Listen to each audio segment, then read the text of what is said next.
Namaste Nityanandam. So today I got an apology letter as a affidavit from a Telugu YouTube channel. I hope I don't know how much visible it will be on the camera.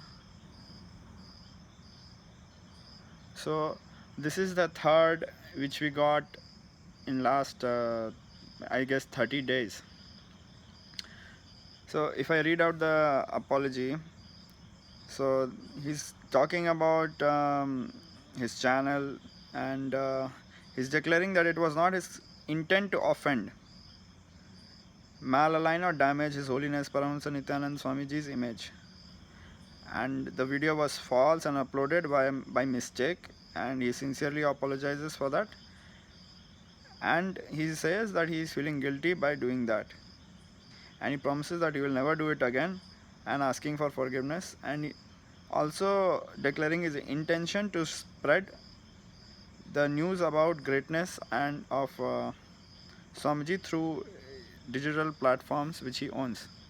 So it sounds very nice, but I'm actually very concerned because it's not like, see, when the channels, when they see 100,000 or a million views of their abusive content, they are extremely very happy about it.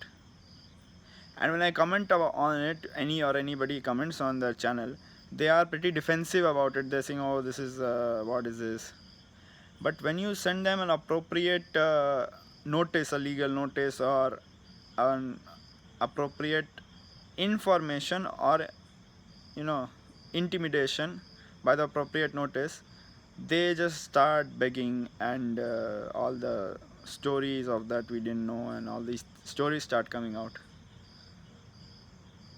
I wouldn't say they are lying, maybe, and for that reason, to give them that benefit of doubt, I have decided that I am going to talk about the religious persecution of my Guru Paramahamsa Nityanand Swamiji, and I am going to share what all wrong was done and give the accurate information about the religious persecution. So this, it is actually one more incident I'll share. There is a page, it's called Karnataka Troll something, and they have shared some stupid meme, and I just commented there. I even gave my phone number. I said I don't have any problem. If you have any doubt, you can call me.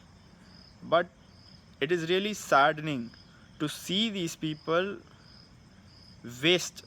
See, all these people are young. To see them waste their time, life, and energy in the most stupidest activity.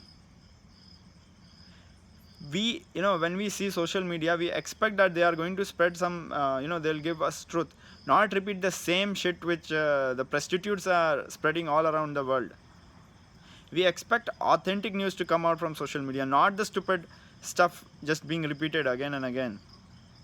And it is really a big disgrace to the youth of the country to be misguided into the stupid activity by what is fed by the media, the shit fed by media. And naturally, if you are going to eat shit, what are you going to say? See, I have a lot of respect for an individual's freedom of speech and free will. Great.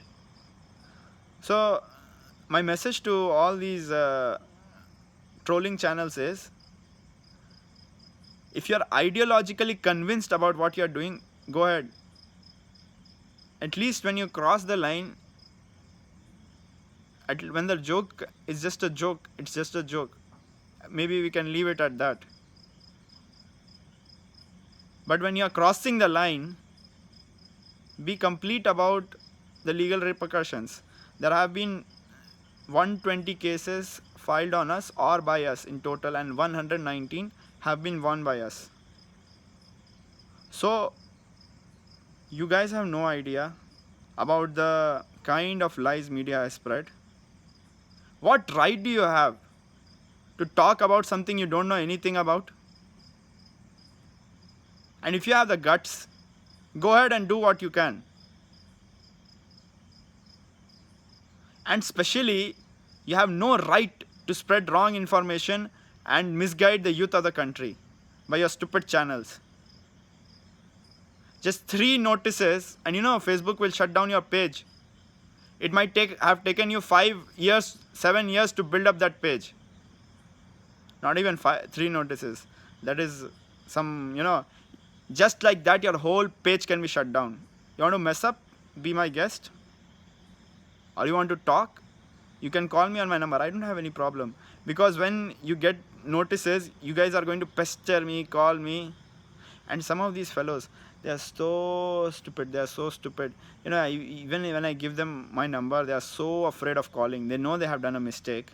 Now they are afraid of calling, that their numbers will get recorded. I will know their identity. Fool. I can anyway find out your identity.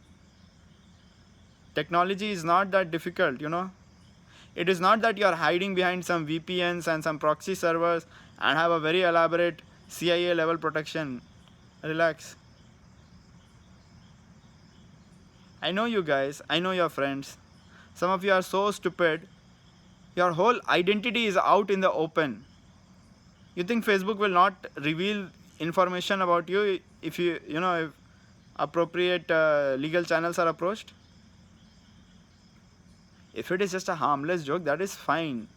That might not be a fine, it might hurt a devotee, but still as a freedom of speech, I can give you a little grace, benefit that, okay, fine. These people don't understand the context, so they are just joking and all that. That is not right, definitely. But still, I can say that in life you'll always have some people like that. But I'm really clearly telling you, if you are ideologically convinced, then only do all these stupid things. And if you are not, what right do you have about spreading lies? Do some research. Check out the websites. Like you can check out this website, nityanandatruth.org. It has a timeline of events of all the legal proceedings what happened.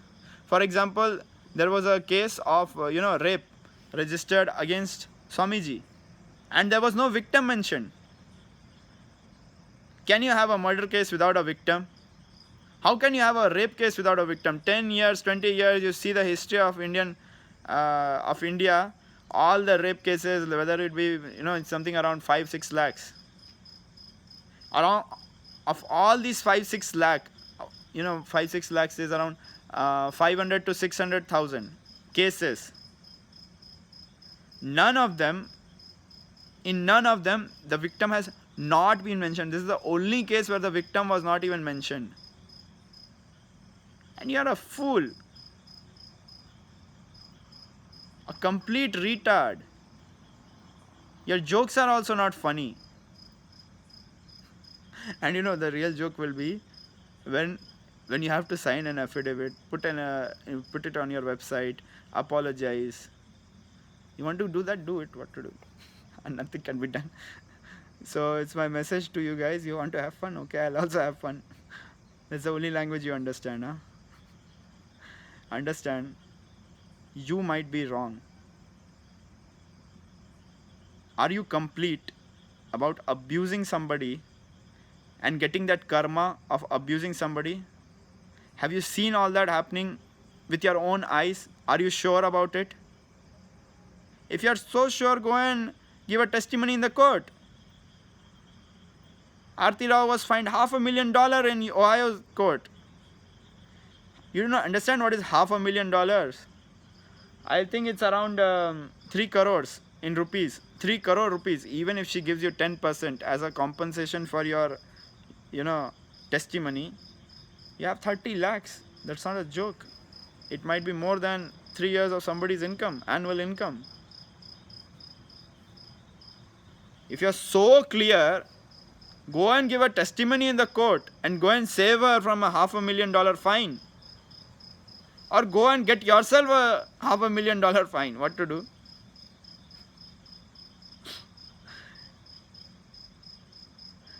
Also, it's my responsibility that we should be sharing as a disciples of Paramahamsa Nityananda Swamiji. We should be sharing the truth, which I'll be doing in my videos. So stay tuned. I'll be starting a series of videos where I'm going to talk about the religious persecution. Thank you for tuning in. Nityanandam.